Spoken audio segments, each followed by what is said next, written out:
Good morning student. आपण माहिती घेऊया हा चौथा धडा शिकणार आहोत. आपण 3 धडे पूर्ण केलेले आहेत. चौथा धडा माहिती घेऊया पाठाचा परिचय करून देते.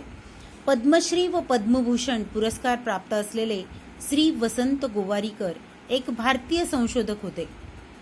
अवकाश संशोधनाच्या मुख्य पदावर कार्यरत असलेले वसंत गोवारीकर यांनी 1991 to 1993 च्या काळात पंतप्रधानाचे सल्लागार म्हणून पण होते. ते अंतराळ संशोधन, हवामान, लोकसंख्या या विविध विषयावरचे त्यांचे योगदान आहे, अमूल्य आहे.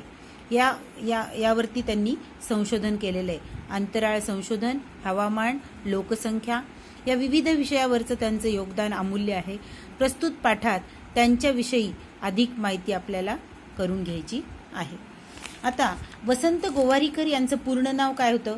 वसंत रणछोड गोवारीकर हे त्यांचं पूर्ण नाव होतं. त्यांचा जन्म 25 मार्च 1933 झाला. आणि त्यांनी या काळात भारताचं 1991 to 1993 या काळात ते भारताच्या पंतप्रधानाचे वैज्ञानिक सल्लागार, प्राईम मिनिस्टरचे सायंटिफिक कन्सल्टंट होते, सल्लागार होते. गोवारीकरांचं शिक्षण कोल्हापूर येथे झालं. नंतर त्यांनी काय केलं? पदवीचं शिक्षण, पदवी म्हणजे ग्रॅज्युएशन त्यांनी राजाराम कॉलेजमध्ये केलं, कोल्हापूरलाच. BSc प्राप्त केली, म्हणजे ग्रॅज्युएशन पूर्ण केलं. आणि सैद्धांतिक भौतिकामध्ये, सैद्धांतिक म्हणजे थेरॉटिकल फिजिक्स, MSc केलं. MSc म्हणजे मास्टर ऑफ सायन्स पूर्ण केलं. मग ते इंग्लंडला गेले. आता आपण ही त्यांची पूर्व परिचय आहे त्यांचा हा. आणि आता हे वसंत गोवारीकर दिसतात आहे, शास्त्रज्ञ. आता त्यांनी या पाठामध्ये माहिती दिलेली आहे. त्यांनी कशाचा शोध लावला, काय केलंय ते आपण बघणार आहोत. पाऊस केव्हा पडेल धडा बघूया. पाऊस केव्हा पडेल, किती पडेल याची देशभर चिंता असते. ही चिंता दूर करण्यासाठी ज्या संशोधकाने मान्सूनच्या अंदाजाची नवी पद्धत शोधून काढली त्यांचे नाव डॉक्टर वसंत गोवारीकर. अंदाज म्हणजे फोरकास्ट. त्यांनी काय केलं? वसंत गोवारीकर यांनी पाऊस केव्हा पडेल, कधी पडेल, किती पडेल ही सगळ्या देशभरातील लोकांना चिंता लागून राहिलेली असते. मान्सून म्हणजे पावसाचा अंदाज. मान्सून म्हणजे काय? पावसाचा अंदाज. पाऊस कधी पडेल, केव्हा पडेल याची पद्धत शोधून काढली. याच्यावरती त्यांनी संशोधन केलं. मान्सूनचा अंदाज कधी पडेल, केव्हा पडेल, टेक्नॉलॉजी शोधून काढली. टेक्नॉलॉजीच्या आधारे त्यांनी काय केलं की कुठे जास्त पाऊस पडणार आहे, मग त्या गावाला किंवा त्या भागात काय करायचं, अलर्ट घोषित करायचा. आता आपल्याला परवाच मुंबईला खूप पाऊस पडला, तर तिथे अलर्ट घोषित केलं होतं. लोकांना आधीच सूचना दिल्या होत्या की घराच्या बाहेर गरज असेल तरच बाहेर पडा, नाही तर पडू नका. पावसाचा अंदाज दिला होता. अलर्ट राहण्याच्या सूचना दिल्या जातात. त्याच्यामुळे, ह्या अंदाजामुळे, या पद्धतीमुळे, म्हणून डॉक्टर ही पद्धत वसंत गोवारीकर यांनी शोधून काढली. पाऊस कधी पडेल, केव्हा पडेल, किती पडेल, कोणत्या भागात जास्त पडेल याबाबत त्यांनी ही पद्धत शोधून काढली. डॉक्टर वसंत गोवारीकर यांचा जन्म 25 मार्च 1933 रोजी पुण्यात झाला. शाळेत असताना त्यांना नवनव्या कल्पना सुचायच्या. ते काय? 25 मार्च वसंत गोवारीकर यांचा जन्म कधी झाला? 25 मार्च 1933 रोजी पुण्यामध्ये झाला. शाळेत असताना काय? ते शाळेत अवघे 13 वर्षाचे होते. त्याच्या आधी त्यांनी 11 वर्षाचे असताना त्यांनी काय केलं? 11 वर्षाचे असताना चरख्याच्या पेळूतून धागा निघताच आपोआप गुंडाळला जाण्याची नवीन पद्धत शोधली. बघा, त्यांची किती लहानपणापासून त्यांचे किती रिसर्च डेव्हलपमेंटमध्ये त्यांचं डोकं होतं, संशोधनामध्ये किती डोकं होतं की कसं चरख्याच्या ह्याच्यात धागा विणून कसा काय आपोआप गुंडाळला जाईल.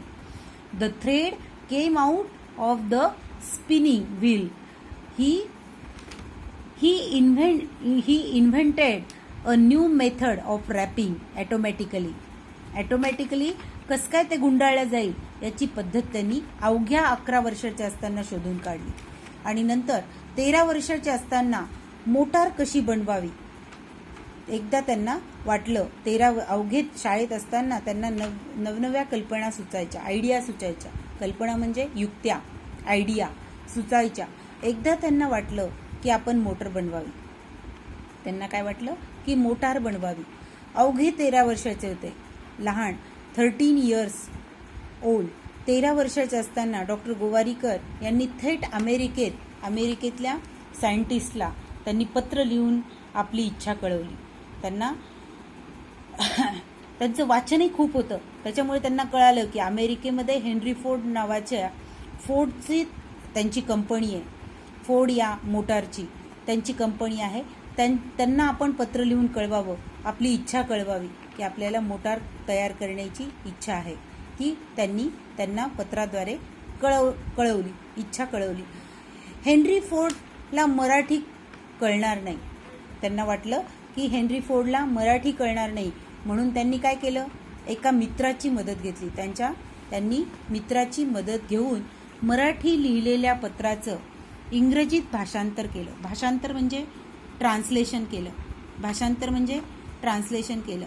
हेनरी फोर्डने डॉक्टर गोवारीकर यांच्या पत्राची दखल घेऊन उत्तरही पाठवलं.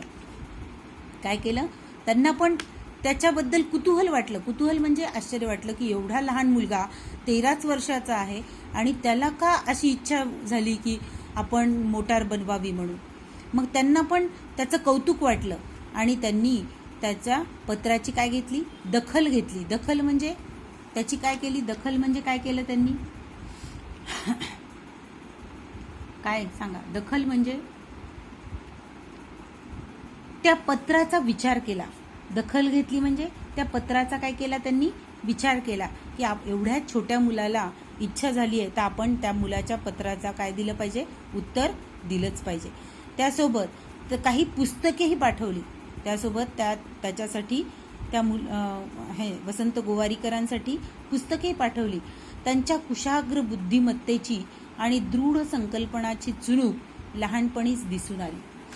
त्यांचे कुशाग्र बुद्धिमत्ता म्हणजे शार्प इंटेलिजन्सची त्यांना काय झाली, खूप कौतुक वाटलं त्यांना.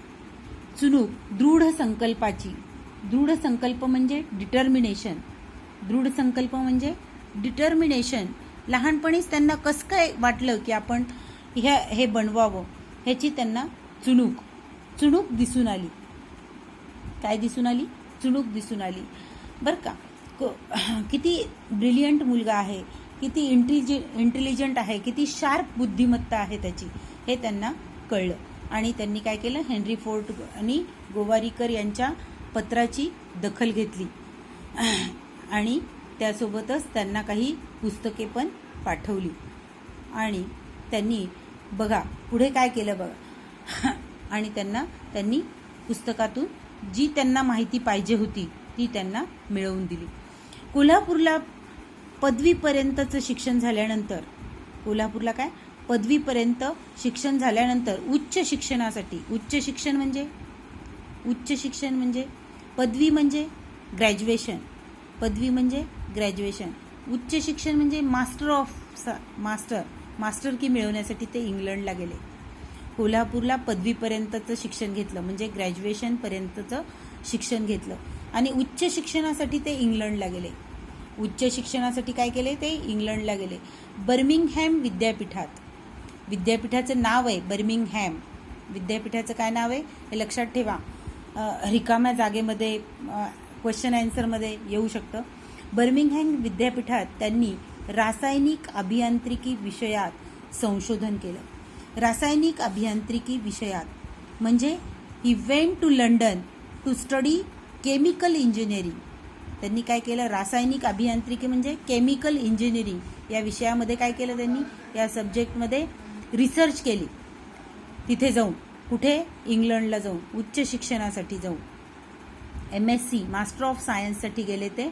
आणि तिथं त्यांनी उच्च शिक्षणासाठी ही रासायनिक अभियांत्रिकी, केमिकल इंजिनिअरिंगचं संशोधन, या विषयात संशोधन केलं, रिसर्च केलं. पुढे इंग्लंडच्या ऊर्जा संशोधन केंद्रात संशोधक म्हणून त्यांनी काम केलं. त्यांनी काय केलं? ऊर्जा संशोधन केंद्रामध्ये त्यांनी काम केलं. तिथे ऊर्जा संशोधन केंद्र म्हणजे हेवी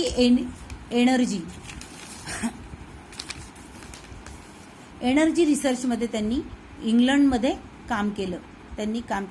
नंतर काय झालं बघा, विक्रम साराभाई यांच्या आग्रहामुळे, विक्रम साराभाई हे आपल्या सगळ्यांना माहीतच आहेत की मोठे संशोधक आपल्या भारतात होऊन गेले. विक्रम साराभाई यांच्या आग्रहामुळे 1967 साली ते भारताच्या अवकाश संशोधन केंद्रात रुजू झाले. विक्रम साराभाई हे कोण आहेत? भारतीय संशोधक होते, खूप मोठे भारतीय संशोधक होते, वैज्ञानिक होते. त्यांच्या आग्रहामुळे, त्यांच्या विनंती खातर त्यांनी काय केलं? अवकाश संशोधन केंद्रात ते रुजू झाले. रुजू झाले म्हणजे काय झाले? तिथं जॉईन झाले. रुजू होणे म्हणजे जॉईन होणे. ते भारताच्या अवकाश संशोधन केंद्रात जॉईन झाले. स्पेस रिसर्च सेंटरमध्ये. अवकाश संशोधन केंद्र म्हणजे स्पेस रिसर्च सेंटर, येथे जॉईन झाले. विक्रम साराभाई हे आपल्या सगळ्यांना माहीतच आहे की हे आपल्या भारताचे वैज्ञानिक होते, मोठे संशोधक होते, वैज्ञानिक सायंटिस्ट होते. त्यांनी काय केलं? त्यांना कोणाला? वसंत गोवारीकरांना आग्रह केला की तुम्ही भारतात या आणि आपल्या भारताच्या अवकाश संशोधन केंद्रामध्ये जॉईन व्हा. स्पेस रिसर्च सेंटरमध्ये तुम्ही येऊन जॉईन व्हा, असं त्यांना सांगितलं. इन्सिस्ट केलं. आग्रह केला म्हणजे इन्सिस्ट केलं. घन पदार्थातील ऊर्जा या विषयाच्या संशोधनासाठी त्यांच्या पुढाकाराने नवा प्रकल्प सुरू करण्यात आला. घन पदार्थ म्हणजे हेवी एनर्जी रिसर्च. काय? घन पदार्थ म्हणजे हेवी एनर्जी रिसर्च या संशोधनासाठी, संशोधन म्हणजे रिसर्च, त्यांच्या पुढाकाराने नवा प्रकल्प म्हणजे प्रोजेक्ट सुरू करण्यात आला. नवीन प्रकल्प सुरू करण्यात आला. कोणता प्रकल्प? घन पदार्थातील ऊर्जा. घन पदार्थातील म्हणजे हेवी एनर्जी रिसर्च मध्ये संशोधन करण्यासाठी त्यांना हा प्रकल्प म्हणजे प्रोजेक्ट देण्यात आला. मग भारताच्या विज्ञान क्षेत्रात त्यांनी केलेली कामगिरी फार मोठी आहे. आपल्या भारताच्या रिसर्च सेंटरमध्ये त्यांनी खूप मोठी कामगिरी पार पाडली. नवीन संशोधन तंत्र बनवण्यासाठी ही टेक्नॉलॉजी त्यांनी काढली. विषयाच्या संशोधनासाठी त्यांच्या पुढाकाराने नवा प्रकल्प सुरू करण्यात आला. भारताच्या विज्ञान क्षेत्रात त्यांनी केलेली कामगिरी फार मोठी आहे. अग्निबाणाच्या मोटारीकरिता घन इंधन बनवण्याचे तंत्र त्यांनी विकसित केले. त्यांनी काय केलं? भारताच्या विज्ञान क्षेत्रात कोणती कामगिरी केली त्यांनी? अग्निबाणाच्या मोटारीत घन इंधन, अग्निबाणाच्या मोटारीमध्ये हेवी फ्युएल, घन इंधन म्हणजे हेवी फ्युएल बनवण्यासाठी टेक्नॉलॉजी त्यांनी विकसित केली. आणि त्याच्यामध्ये त्यांचं काय? फार मोठं बनवण्याचं तंत्र त्यांनी विकसित केलं, म्हणजे पार्टिसिपेशन विकसित केलं. त्यांनी मोठं योगदान दिलंय त्यामध्ये. काय? पार्टिसिपेशन म्हणजे मोलाचं योगदान दिलेलं आहे. धन्यवाद. आपला चौथा लेसन इथे संपलेला आहे. प्रश्न उत्तर. अर्थ. देश म्हणजे राष्ट्र. देश म्हणजे काय? राष्ट्र. शब्द अर्थ बघून घ्या. चिंता, काळजी. शोधणे, हुडकून काढणे. शोधणे म्हणजे हुडकून काढणे. शोधली म्हणजे हुडकून काढले. शोधणे म्हणजे हुडकून काढणे. कल्पना म्हणजे सांगा. कल्पना म्हणजे युक्ती, आयडिया. कल्पना म्हणजे युक्ती, आयडिया शोधून काढली. तसेच भाषांतर, ट्रान्सलेशन, एका भाषेतून दुसऱ्या भाषेमध्ये लिहिणे. थेट म्हणजे सरळ, कुशाग्र म्हणजे तीक्ष्ण, शार्प. संकल्प म्हणजे निश्चय, संकल्प म्हणजे निश्चय. संशोधन म्हणजे नवीन शोध, संशोधन म्हणजे नवीन शोध. प्रकल्प म्हणजे योजना, प्रकल्प म्हणजे योजना. क्षेत्र म्हणजे विभाग. कामगिरी म्हणजे काय? कार्यवाही. इंधन म्हणजे जळाऊ पदार्थ, फ्युएल. इंधन म्हणजे जळाऊ पदार्थ, फ्युएल. विकसित करणे म्हणजे वाढवणे, विकसित करणे म्हणजे डेव्हलप करणे. घन म्हणजे कठीण, सॉलिड. चुणूक म्हणजे झलक, अ फेंट इंडिकेशन. चुणूक म्हणजे अ फेंट इंडिकेशन. स्वाध्याय, खालचे स्वाध्याय सोडवता आले तर सोडवण्याचा प्रयत्न करा, नाही तर पुढच्या पिरियडमध्ये मी तुम्हाला हे लिहून देईन.